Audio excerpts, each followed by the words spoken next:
Hello दोस्तों, मैं देवेंद्र कुमार आपका महावीर एजुकेशनल पार्ट चैनल पर स्वागत करता हूं।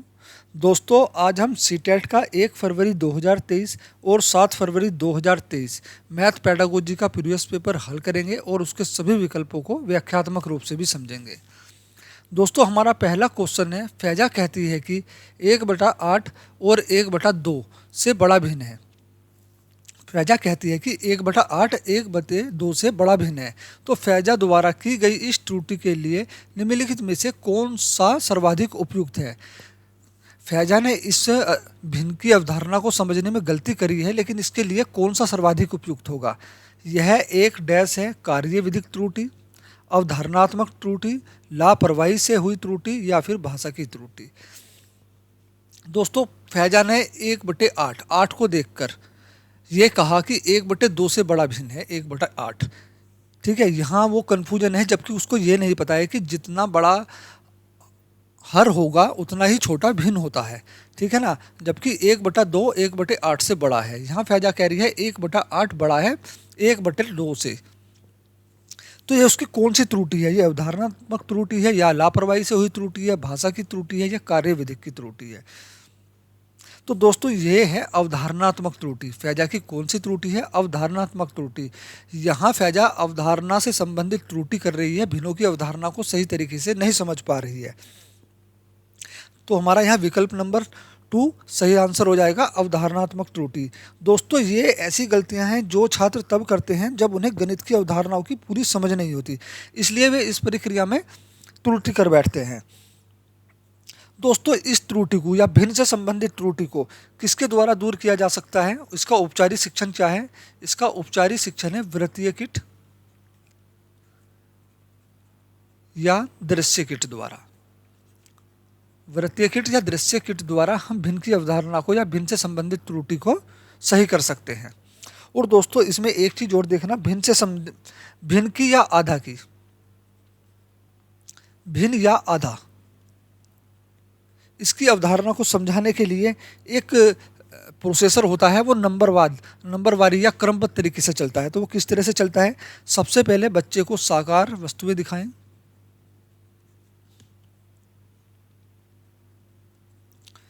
साकार वस्तु के साथ अनुभव कराएं। दोस्तों, यहाँ से सीटेट में बहुत क्वेश्चन बनते हैं, ध्यान रखना, ये क्रमवार हैं और नंबरवारी से हैं, बिल्कुल ये आगे पीछे नहीं हो सकते।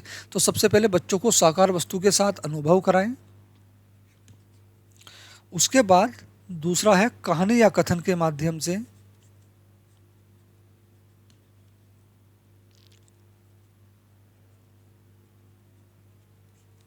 से आधा या फिर भिन्न को बताएं।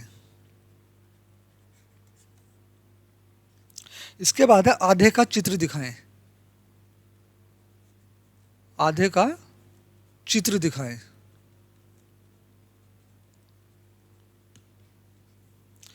फिर आधे का प्रतीक दिखाएं। प्रतीक का मतलब होता है आधे को हम किस तरह से प्रदर्शित करते हैं। हम आधे को इस तरह से प्रदर्शित करते हैं ना, ये चिन्ह होता है आधे का, ठीक है ना। आधे का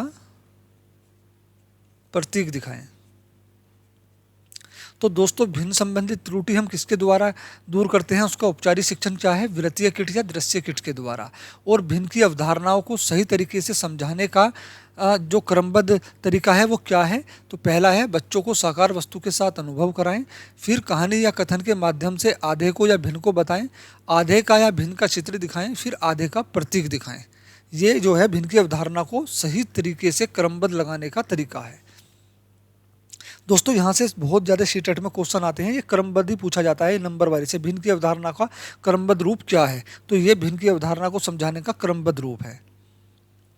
क्वेश्चन नंबर 2, राष्ट्रीय पाठ्यचर्या रूपरेखा 2005 के अनुसार गणित पाठ्यक्रम होना चाहिए सुसंगत और स्थगित, महत्वाकांक्षी और स्थगित, स्थगित और गतिविधि केंद्रित, महत्वाकांक्षी और सुसंगत।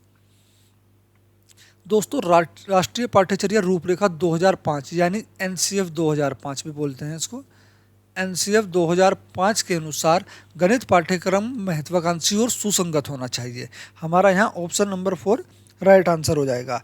यह महत्वाकांक्षी इसलिए होना चाहिए क्योंकि इस अर्थ में यह केवल संकीर्ण लक्ष्य के बजाय ऊपर निम्नलिखित जितने भी उच्च लक्ष्य को प्राप्त करना चाहता है।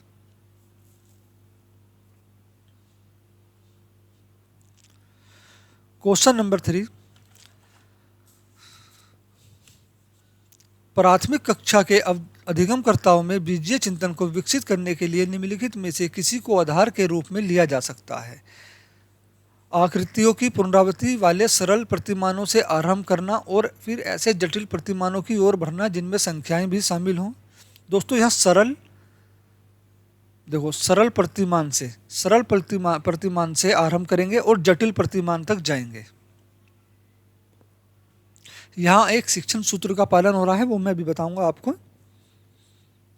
अगला है बीजीय समीकरण का परिचय देने के लिए ग्राफी विधि का उपयोग करेंगे। समस्या को हल करने के लिए बीजीय सर्व समीकरणों का परिचय देना।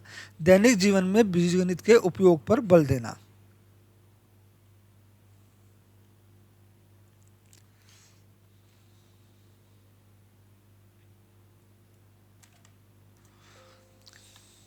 तो दोस्तों ध्यान रखना, यहाँ कौन से सूत्र का पालन हो रहा है? यहाँ हो रहा है सरल से जटिल की ओर। अगर ये जटिल से सरल की ओर होता तो दोस्तों ये गलत हो जाता, लेकिन इस गणित के कुछ अपने शिक्षण सूत्र हैं, जैसे मूर्त से अमूर्त की ओर जाना, स्थानिक से वैश्विक की ओर जाना, सरल से जटिल की ओर जाना, ये जो है गणित के सूत्र हैं। तो यहाँ सरल से जटिल की ओर सूत्र का पालन हो रहा है। आखिरियतों की पुनरावृत्ति वाले सरल प्रतिमानों से आरंभ करके और फिर ऐसे जटिल प्रतिमानों की ओर बढ़ना जिनमें संख्याएं भी शामिल हो। पहले आकृति दिखाई, आकृतियों की पुनरावृत्ति करी, धीरे धीरे बच्चों को आकृति के माध्यम से समझाया, उसके बाद उसमें संख्या भी शामिल कर दी। तो यहाँ सरल से जटिल की ओर जो है सूत्र का पालन हो रहा है। यहाँ हमारा ऑप्शन नंबर 1 राइट आंसर हो जाएगा। जब 25 को 7 से गुना करने के लिए कहा गया तब एक विद्यार्थी 7 बार 25 को जोड़ता है। निम्नलिखित कथनों में से कौन सा दिए गए संदर्भ में सही है? औपचारिक युक्त के बजाय औपचारिक कलन विधि के उपयोग पर बल देने की आवश्यकता है। विद्यार्थियों द्वारा उपयोग की गई युक्ति का शिक्षण द्वारा आकलन नहीं किया जा सकता, ऐसा नहीं है, ये ऑप्शन कट जाता है हमारा। विद्यार्थियों ने सृजनात्मक रूप से योग की समझ को गुणन तथा विस्तृत किया है, या फिर विद्यार्थियों के पास योग और वह व्याकलन दोनों की अवधारणा की समझ नहीं है। दोस्तों अगर उसके पास योग की समझ ना होती तो 25 को 7 बार क्यों जोड़ता? ठीक है, उसके पास योग और व्याकलन दोनों की अवधारणा की समझ है, हमारा ये ऑप्शन भी कट जाता है। और औपचारिक युक्त के बजाय औपचारिक कलन विधि के उपयोग पर बल देने की आवश्यकता है, ऐसा नहीं है। दोस्तों विद्यार्थी ने सृजनात्मक रूप से योग की समझ को गुणन तथा विस्तृत किया है। योग की समझ को गुना में और उसका व्यापक रूप से समझ चुका है योग की अवधारणा को, क्योंकि उसने 25 को 7 से गुना ना कर 25 को 7 बार जोड़ लिया। तो आंसर तब भी वही आना है, तब भी वही आना है। जब भी कोई बच्चा या कोई व्यक्ति किसी समस्या को या किसी सवाल को नए तरीके से हल करने की कोशिश करे तो समझ लेना वो सृजनात्मक गुण है उस बच्चे में, वो उसका सृजनात्मक गुण है उस बच्चे का। ठीक है ना, तो विद्यार्थी ने सृजनात्मक रूप से योग की समझ को गुणन तथा विस्तृत किया है। यहाँ हमारा ऑप्शन नंबर 3 राइट आंसर हो जाएगा। प्राथमिक स्तर पर बच्चों की गणितीय तर्क क्षमता का सर्वाधिक उपयुक्त से डैश के द्वारा अनुमान लगाया जा सकता है। गृह कार्य के लिए दिए गए प्रश्नों को चरण दर चरण पूरा करना, बहुविकल्पीय प्रश्नों पर आधारित नियमित परीक्षाओं में सफलता, उनकी त्रुटियों का विश्लेषण करके, औपचारिक कलन विधि को कंठस्थ करके। दोस्तों इस बात का ध्यान रखना, औपचारिक कलन विधि को कंठस्थ करने का तो यहाँ कभी कोई मतलब हुआ ही नहीं। कंठस्थ का मतलब होता है याद करना या फिर रट्टा मारना। ठीक है ना, तो जहाँ भी ये ऑप्शन दिखे वो हमेशा नेगेटिव होगा, उसको तो देखते ही काट देना। ठीक है, बचे हमारे ये 3 ऑप्शन। तो दोस्तों ध्यान रखना, प्राथमिक स्तर पर बच्चों की गणितीय तर्क क्षमता का सर्वाधिक उपयुक्तता से डैश के द्वारा अनुमान किसके लगाया जा सकता है? किसके द्वारा अनुमान लगाया जा सकता है बच्चे की गणितीय संक्रिया पर? दोस्तों गृह कार्य के लिए दिए गए प्रश्नों को चरण दर चरण पूरा करना नहीं, बहुविकल्पीय प्रश्नों पर आधारित नियमित परीक्षाओं में सफलता नहीं, उनकी त्रुटियों का विश्लेषण करके। जब एक शिक्षक बच्चों की त्रुटियों का विश्लेषण करेगा तो वो उसके बारे में जानेगा, समझेगा कि बच्चे की गणितीय संक्रिया में कहाँ क्या कमी रह गई है। ठीक है, तो हमारा यहाँ ऑप्शन नंबर 3 राइट आंसर हो जाएगा, उनकी त्रुटियों का विश्लेषण करके। क्योंकि दोस्तों त्रुटि विश्लेषण एक ऐसी विधि है जिसका उपयोग आमतौर पर छात्रों की त्रुटियों के कारण की पहचान करने के लिए किया जाता है जब वे लगातार गलती करते हैं। ठीक है। यह यहाँ भी जो है एक छात्र के काम की, उसकी गणितीय संक्रिया के काम की समीक्षा करने और फिर गलतफहमी के पैटर्न की तलाश करने की एक प्रक्रिया है। तो गणित में त्रुटियां तथ्यात्मक भी होती हैं, प्रक्रियात्मक या अवधारणात्मक भी हो सकती हैं और कई कारणों से हो सकती हैं। ठीक है दोस्तों, ध्यान रखना गणित में त्रुटियां किस तरह से हो सकती हैं, तथ्यात्मक, प्रक्रियात्मक व अवधारणात्मक।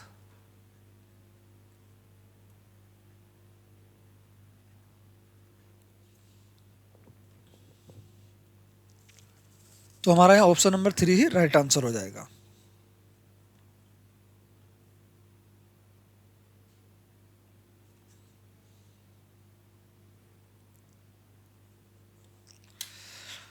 क्वेश्चन नंबर 6, राष्ट्रीय पाठ्यचर्या रूपरेखा 2005 के अनुसार निम्नलिखित में से कौन से गणित में भय और असफलता के लिए उत्तरदायी है। जिससे गणित में बच्चों को भय और डर लगता है, ऐसा कौन सा कारक है इनमें से। प्रतीकात्मक भाषा का प्रभुत्व, गणित की सच्चाई प्रकृति, जेंडर विशिष्ट योग्यताएं, रचनात्मक आकलन तरीके। तो दोस्तों ध्यान रखना यहाँ प्रतीकात्मक भाषा का प्रभुत्व। दोस्तों गणित में प्रतीकात्मक भाषा होती है, लेकिन उसकी एक अवधारणा होती है बच्चे को किस तरह से समझाया जाए। तो हमारा ये ऑप्शन तो शायद ये ऑप्शन होगा, है ना। तो ये ऑप्शन तो हमारा होगा। गणित की संचयी प्रकृति, ये वाला ऑप्शन भी हो सकता है। जेंडर विशिष्ट योग्यताएं, जेंडर विशिष्ट योग्यताएं का कोई मतलब नहीं है दोस्तों, इसमें प्रतीकात्मक भाषा की प्रधानता होती है और गणित की संचयी प्रकृति होती है। मेरे हिसाब से तो ये दो ही हैं, ठीक है ना, जो मुझको लग रहे हैं।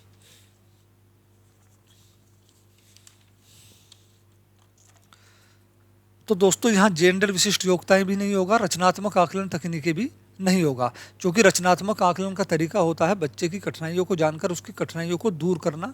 ठीक है ना, यहाँ पर नंबर नहीं दिए जाते हैं, बच्चों के व्यवहार का अध्ययन किया जाता है, इसलिए इससे बच्चों के डर और सफलता का कोई भी कारण नहीं है।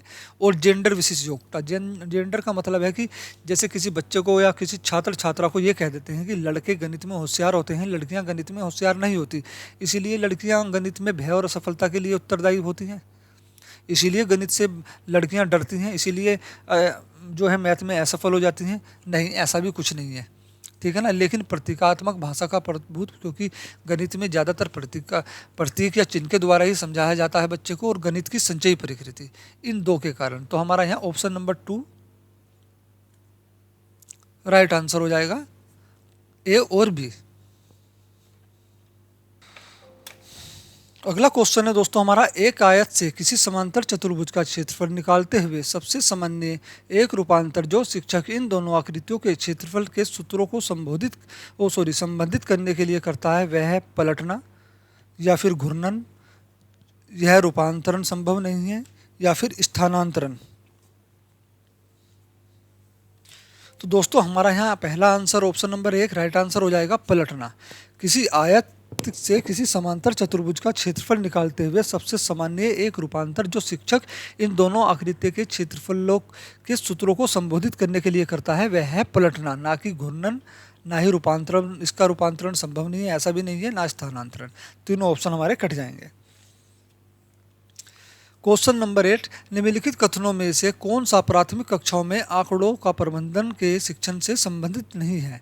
इसका परिचय नहीं दिया जा सकता, क्योंकि प्राथमिक कक्षाओं के विद्यार्थी आंकड़ों को समझ नहीं पाते, ऐसा कुछ भी नहीं है दोस्तों। यह अंकगणित और ज्यामिति में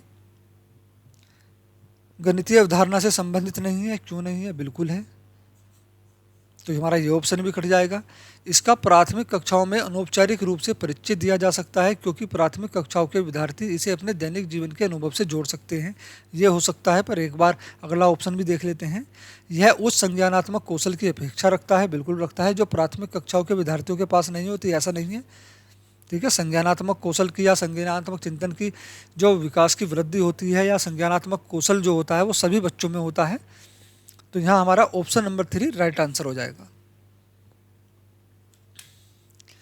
क्वेश्चन नंबर 9, निम्नलिखित में से कौन सी उच्च प्राथमिक स्तर पर गणित में हस्तकौशल सहायक सामग्री के उपयोग के बारे में सही नहीं है। दोस्तों ये पूछ रहा है, ध्यान रखना, सही नहीं है। यह गणित की जटिल अवधारणा को समझने में मदद करता है। बिल्कुल, हस्तकौशल जो है गणित की जटिल अवधारणाओं को समझने में मदद करते हैं, क्योंकि हस्तकौशल क्या होता है दोस्तों, हस्तकौशल शिक्षण सामग्री या सहायक सामग्री वह सामग्री होती है जिसे बच्चे खुद गतिविधि आधारित शिक्षण के द्वारा करते हैं, खुद करके सीखते हैं। ठीक है, इनका उपयोग गणित की शिक्षा में खाली समय बिताने के लिए किया जाता है, ऐसा तो नहीं होना चाहिए, पर देख लेते हैं अगले ऑप्शन भी।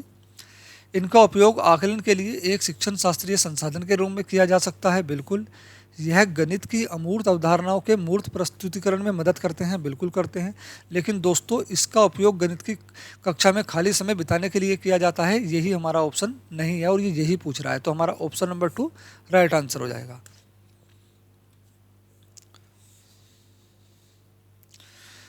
और क्वेश्चन नंबर 10, 10 सेंटीमीटर लंबे लचीले फीते को 5 सेंटीमीटर और खींचा जाता है। लचीले फीते की नई लंबाई क्या है? हेमलता अपनी कक्षा में विद्यार्थियों के समक्ष उपरोक्त ये वाला प्रश्न की इबारती सवाल प्रस्तुत करती है। मूल अवधारणा जिसकी ओर वह संकेत कर रही है वह क्या है? वह योग है, अनुपात है, गुणन है, समानुपात है। वह शिक्षिका जो है छात्रों को किसकी अवधारणा से परिचित कराना चाह रही है? अनुपात की, गुणन की, समानुपात की या योग की? तो दोस्तों योग की। देखो, जब कोई 10 सेंटीमीटर फीता लिया और उसको 5 सेंटीमीटर और खींच दिया, तो यहाँ क्या हो रहा है? यहाँ जोड़ हो रहा है ना। वो पूछ रही है लचीले फीते की नई लंबाई क्या होगी, तो 10 और 5 15। यहाँ योग की अवधारणा को समझाने की कोशिश कर रही है। ठीक है, यहाँ हमारा ऑप्शन नंबर 1 राइट आंसर हो जाएगा। क्वेश्चन नंबर 12, राष्ट्रीय शिक्षा नीति NEP 2020। दोस्तों एक NCF 2005 है, यह है NEP 2020, ध्यान रखना। NEP 2020 के अनुसार गुणवत्ता शिक्षा प्रदान करने और बच्चों को स्वयं अधिगमकर्ता बनाने के लिए महत्वपूर्ण सिद्धांत हैं। यह सीखना कि क्या सीखना है, यह सीखना कि कहाँ से सीखना है, यह सीखना कि कैसे सीखना है, यह सीखना कि किसे सीखना है। दोस्तों ये सारे ही ऑप्शन गलत हैं, सिवाय हमारे तीसरे ऑप्शन को छोड़कर, क्योंकि NCF के भी द्वारा और नई शिक्षा नीति के भी द्वारा, NEP 2020 के भी द्वारा गुणवत्ता शिक्षा प्रदान करने के लिए बच्चों को स्वयं अधिगमकर्ता बनाना चाहिए। स्वयं अधिकर्ता का मतलब है कि बच्चे खुद कार्य को करके सीखें कि किसी कार्य को कैसे करना है, किसी समस्या का समाधान कैसे करना है। ठीक है, शिक्षक एक सुगम करता रहे, उनकी बीच बीच में मदद करता रहे। बाकी किसी भी समस्या का हल बच्चे स्वयं करेंगे, वो कैसे करेंगे वे बच्चे खुद सोचेंगे, शिक्षक सिर्फ उनकी मदद करेगा। ठीक है, तो यह सीखना कि कैसे सीखना है, हमारा ऑप्शन नंबर 3 राइट आंसर होगा। क्वेश्चन नंबर 13, एक शिक्षक के लिए अनुमान के शिक्षण के समय निम्नलिखित में से क्या महत्वपूर्ण है?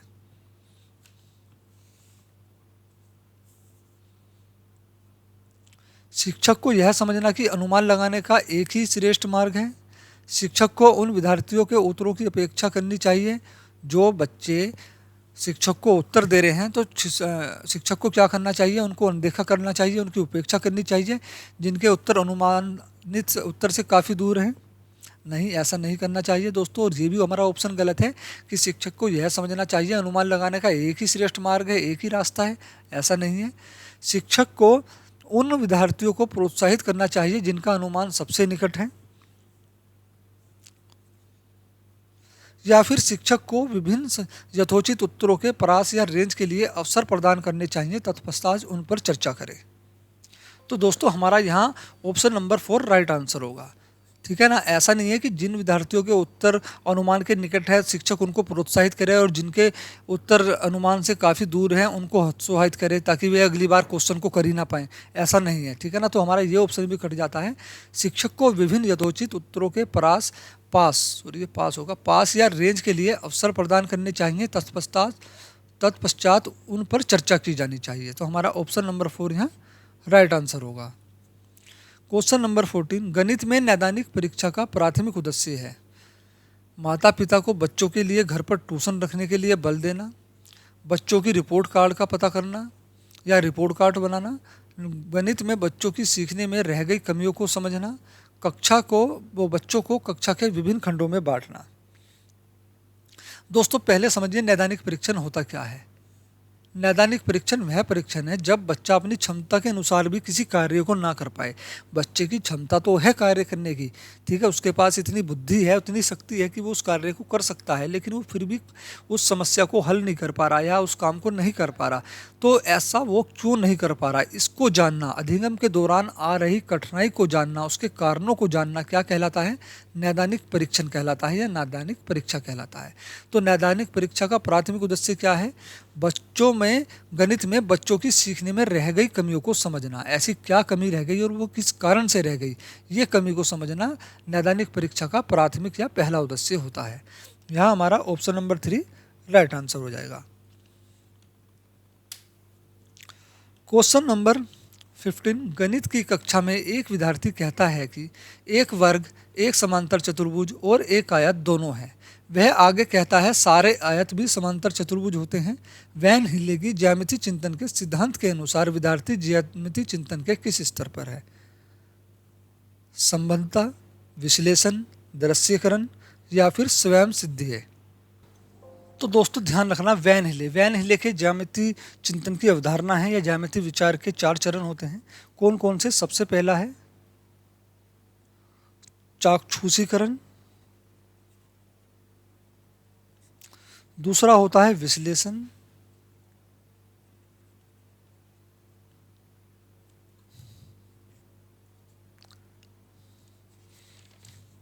तीसरा होता है औपचारिक निगमन,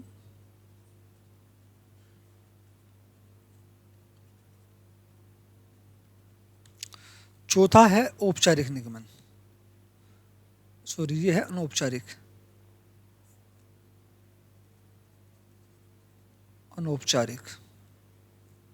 ये है औपचारिक निगमन। तो दोस्तों इसका चाक्षुषीकरण का कभी कभी क्वेश्चन में ज़्यादातर पूछता ही है कि इसका लेवल क्या है। तो दोस्तों ध्यान रखना, इसका लेवल तो होता है 0 और चरण होता है इसका पहला,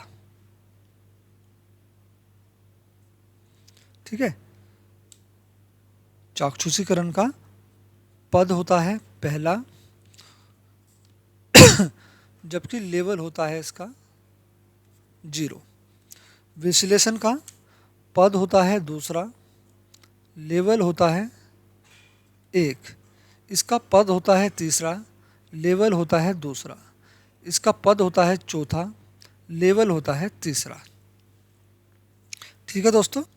तो दोस्तों वैन हिले के कौन से वाले स्तर पर है? संबद्धता के स्तर पर। हमारा ऑप्शन नंबर 1 राइट आंसर हो जाएगा। ज्यामिति चिंतन के कौन से स्तर पर है? संबद्धता। संबद्धता का मतलब होता है औपचारिक निगमन, ठीक है दोस्तों। इसका पद कौन सा होता है? इसका पद तीसरा होता है, और लेवल क्या होता है? लेवल होता है इसका दूसरा, ठीक है। संबद्धता यानी औपचारिक निगमन। संबद्धता और औपचारिक निगमन एक ही शब्द हैं, ठीक है, क्योंकि इसी अवस्था में वैन हिले की इसी अवस्था में बच्चे विभिन्न आकृतियों को अर्थपूर्ण रूप से परिभाषित कर लेते हैं भाषाई आधार पर, लेकिन कभी सिद्ध नहीं कर पाते, ठीक है। उसने क्या काम करा? भाषाई आधार पर उसको पता है बच्चे को कि एक वर्ग, समांतर चतुर्भुज और एक आयत दोनों होता है, ठीक है। तो इस तरह से क्या होता है, अगर कोई बच्चा इस तरह की अवधारणा देता है तो इसका मतलब है वह वैन हिले के औपचारिक निगमन या संबद्धता वाले स्तर पर है। इसका स्तर क्या होता है? पद कौन सा होता है? तीसरा। लेवल होता है इसका 0। बहुत सारी गणित जानने के बजाय यह जानना अधिक उपयोगी है कि गणितीकरण कैसे किया जाए। यह किसका कथन है दोस्तों? जॉर्ज पोलिया का, डेविड व्हीलर का, हेनरी फाइन केयर का या फिर श्रीनिवास रामानुजन का? तो दोस्तों यह कथन है डेविड व्हीलर का। यहाँ हमारा ऑप्शन नंबर 2 राइट आंसर हो जाएगा। क्वेश्चन नंबर 17, गणित के अध्यापिका ने अपने विद्यार्थियों से पूछा, आपके पास 9 सैकड़ा है और आपको इसमें से 9 दहाइयाँ लेनी हैं, आपको कितनी संख्या प्राप्त होगी? एक विद्यार्थी ने उत्तर दिया कि मुझे 0 मिलेगा। विद्यार्थियों द्वारा दिए गए उत्तर के संदर्भ में निम्नलिखित में से कौन सा कथन सर्वाधिक उपयुक्त होगा या सर्वाधिक महत्वपूर्ण होगा? तो विद्यार्थियों द्वारा प्रश्न हल हो सके इसके लिए अध्यापक को प्रश्न को संज्ञात्मक रूप से प्रस्तुत करना चाहिए था। विद्यार्थियों द्वारा किया गया उत्तर सही है। अध्यापक को विद्यार्थियों को उत्तर खोज पाने की प्रक्रिया समझने के लिए कहना चाहिए और तदनुसार उपचारात्मक युक्ति की योजना बनानी चाहिए। अध्यापक को सही प्रणाली देते हुए प्रश्न का हल सामपट पर प्रस्तुत करना चाहिए।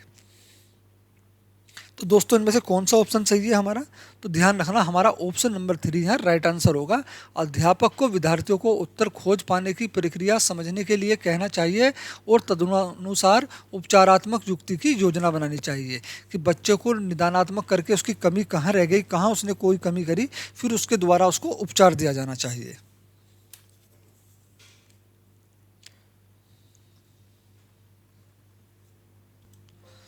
क्वेश्चन नंबर 18, हरजोत को लगता है कि वर्ग एक समांतर चतुर्भुज और एक आयत दोनों है।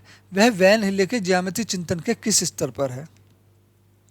स्तर 0 दृश्यकरण, स्तर 1 विश्लेषण, स्तर 2 संबद्धता, या फिर स्तर 0 और 1 दोनों ही। तो ध्यान रखना दोस्तों, स्तर 2 संबद्धता। मैंने बताया था ना, अगर कोई बच्चा किसी भी वर्गों को, आयत को या किसी भी आकृति को परिभाषित कर लेता है, मौखिक रूप से परिभाषित कर लेता है और उनको समझ जाता है, पर उनको सिद्ध नहीं कर पाता, लेकिन मौखिक रूप से जो साबित कर देता है कि एक वर्ग एक समांतर चतुर्भुज होता है और सभी आयत जो हैं समांतर चतुर्भुज होते हैं या फिर समचतुर्भुज होते हैं, ठीक है ना। तो वो वैन हिले के कौन से स्तर पर होता है? वो वैन हिले के संबद्धता वाले स्तर पर होता है, ठीक है। स्तर 2 संबद्धता। यहाँ हमारा ऑप्शन नंबर 3 राइट आंसर हो जाएगा। और इसका पद कौन सा है दोस्तों? पद है इसका तीसरा, ठीक है।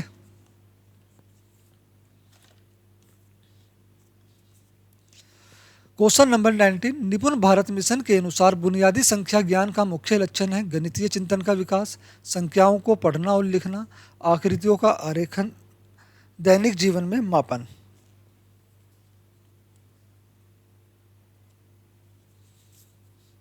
तो दोस्तों गणितीय चिंतन का विकास, ठीक है। हमारा ऑप्शन नंबर 1 राइट आंसर हो जाएगा, गणितीय चिंतन का विकास करना। क्वेश्चन नंबर 20, एक शिक्षक कहता है गणित ठीक से देखा जाए तो न तो केवल सत्य बल्कि सर्वोच्च सार्थकता रखता है। निम्नलिखित में से गणित पढ़ाने के लिए लक्ष्य की ओर शिक्षक संकेत कर रहा है, वह लक्ष्य कौन सा है? व्यवहारिक लक्ष्य, सौंदर्यपरक लक्ष्य, ज्ञान मीमांसात्मक लक्ष्य, या फिर प्रयोगात्मक लक्ष्य। तो दोस्तों यहाँ सौंदर्य परक लक्ष्य है, ठीक है। यहाँ हमारा ऑप्शन नंबर 2 राइट आंसर हो जाएगा। गणितीय सौंदर्य गणित की अमूर्तता, शुद्धता, सरलता, गहराई या क्रमबद्धता से प्राप्त सौंदर्य का आनंद है, ठीक है। कैसे? गणितीय सौंदर्य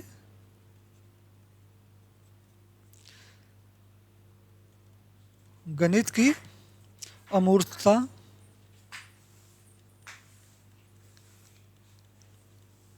सरलता, गहराई या क्रमबद्धता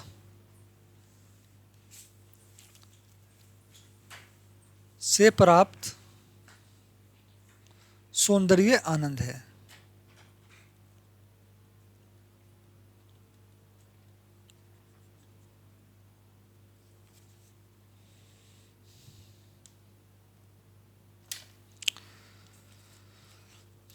क्वेश्चन नंबर 21, निम्नलिखित में से कौन सा प्राथमिक कक्षा की गणित पाठ्यपुस्तक में सम्मिलित किए जाने के लिए सर्वाधिक उपयुक्त है?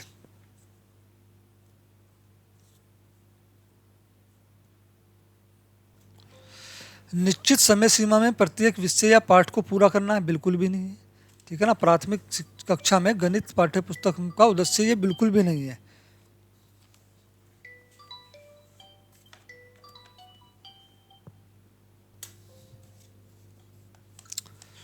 प्रत्येक पाठ के अंत में दिए गए प्रदत्त कार्य और वर्कशीट का प्रयोग तथा कक्षा टेस्ट के रूप में बदलना, ये भी नहीं है। लेकिन विभिन्न अवधारणाओं को प्रस्तुत करने के लिए किस्से, पहेलियाँ और चित्र बनाना, ये प्राथमिक कक्षा की गणित पाठ्यपुस्तक में सम्मिलित किए जाने के लिए सर्वाधिक उपयुक्त है। यहाँ हमारा ऑप्शन नंबर 3 ही राइट आंसर हो जाएगा। क्वेश्चन नंबर 22, गणितीय चिंतन का विकास डैश के जरिए किया जा सकता है?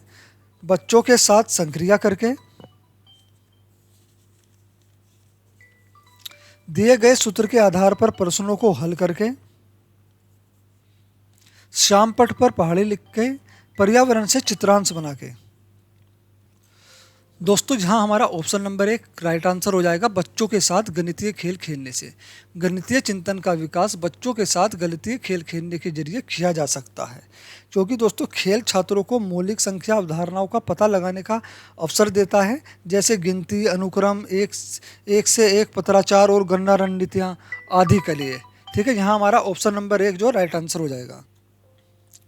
क्वेश्चन नंबर 23, गणितीय समस्याएं जो कि खुले सिरे वाली होती हैं रिक्त स्थान विकसित करती हैं, अभिसारी चिंतन, सृजनात्मक चिंतन, अपसारी चिंतन या फिर प्रक्रियात्मक चिंतन।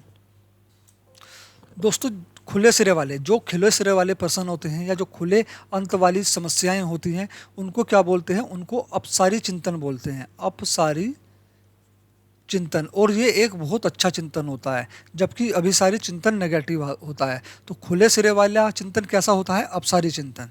ठीक है, तो या सृजनात्मक चिंतन भी कह सकते हैं। ठीक है ना, तो हमारा सृजनात्मक चिंतन है, अपसारी चिंतन है। ठीक है ना, सृजनात्मक चिंतन और अपसारिक चिंतन, लेकिन प्रक्रियात्मक चिंतन और अभिसारी चिंतन नहीं है। ठीक है, तो हमारा जो विकल्प बी और सी किस में है? ऑप्शन नंबर एक में। तो हमारा ऑप्शन नंबर 1 है राइट आंसर हो जाएगा, बी और सी। ध्यान रखना, गणितीय समस्याएं जो खुले सिरे वाली या खुले अंत वाली, मुक्त अंत वाली हों, ऐसा कोई सवाल हो, ऐसी कोई समस्या हो, तो वो किस तरह की होती हैं? अपसारी चिंतन होता है या सृजनात्मक चिंतन होता है, और वो पॉजिटिव होता है, बहुत अच्छा होता है। जबकि बंद अंत वाला, ठीक है, बंद अंत वाले प्रश्न, अभिसारी प्रश्न, ये सब जो होते हैं ये नेगेटिव होते हैं। क्वेश्चन नंबर 24, राष्ट्रीय पाठ्यचर्या रूपरेखा 2005 के अनुसार स्कूली गणित उन परिस्थितियों में होना चाहिए जहां बच्चे गणित में आनंद लेना सीखें। यह सिद्धांत इस आधार वाक्य पर आधारित है कि बच्चों को पाठ्यपुस्तक की समस्याओं को हल करने में आनंद आना चाहिए। बच्चों को गणितीय पहेलियों को हल करने में आनंद आना चाहिए। गणित का जीवन भर उपयोग और आनंद दोनों लिया जा सकता है। गणित में आकलन आनंददायक हो सकता है। तो दोस्तों गणित का जीवन भर उपयोग और आनंद दोनों लिया जा सकता है। हमारा ऑप्शन नंबर 3 है राइट आंसर हो जाएगा। ठीक है, हमारा अगला क्वेश्चन है 25, गणित के शिक्षण के शिक्षा शास्त्रीय विषय वस्तु ज्ञान में सम्मिलित हैं। शिक्षण के लिए क्रियाकलापों पर आधारित विधियों का उपयोग करना, विभिन्न प्रकार की परीक्षाओं और आकलन युक्तियों का उपयोग करना, भिन्न भिन्न गणित की पुस्तकों के नाम पता होना, विषय विशिष्ट जानकारी होना। तो दोस्तों हमारा जो है गणित के शिक्षण के शिक्षा शास्त्रीय विषय वस्तु ज्ञान में एक तो हमारा ये सम्मिलित हो सकता है, शिक्षण के लिए क्रियाकलापों पर आधारित विधियों का उपयोग करना, बिल्कुल गतिविधि आधारित शिक्षा ना हो, और विभिन्न प्रकार की परीक्षाओं और आकलन युक्तियों का उपयोग होना चाहिए, बिल्कुल होना चाहिए। लेकिन अलग अलग गणित की पुस्तकों के नाम पता होना चाहिए, इससे कोई मतलब नहीं, इससे बच्चा कुछ सीख थोड़ी पाएगा। ठीक है ना, तो ये जो है गणित शिक्षा की पाठ्यपुस्तक में ये सम्मिलित नहीं होना चाहिए। विषय विशिष्ट जानकारी होनी चाहिए, बिल्कुल ये भी है, यानी ए बी और डी, हमारा ए बी डी है ऑप्शन नंबर 4 में। तो हमारा ऑप्शन नंबर 4 यहाँ राइट आंसर हो जाएगा। दोस्तों आज की ये वीडियो यहीं पर समाप्त होती है। अगर आपको वीडियो अच्छी लगी हो तो प्लीज़ वीडियो को लाइक करें, शेयर करें, साथ में चैनल को सब्सक्राइब करें, बेल आइकन प्रेस कर लें ताकि हमारी आने वाली सभी वीडियो के नोटिफिकेशन आपको मिलते रहें। वीडियो देखने के लिए धन्यवाद।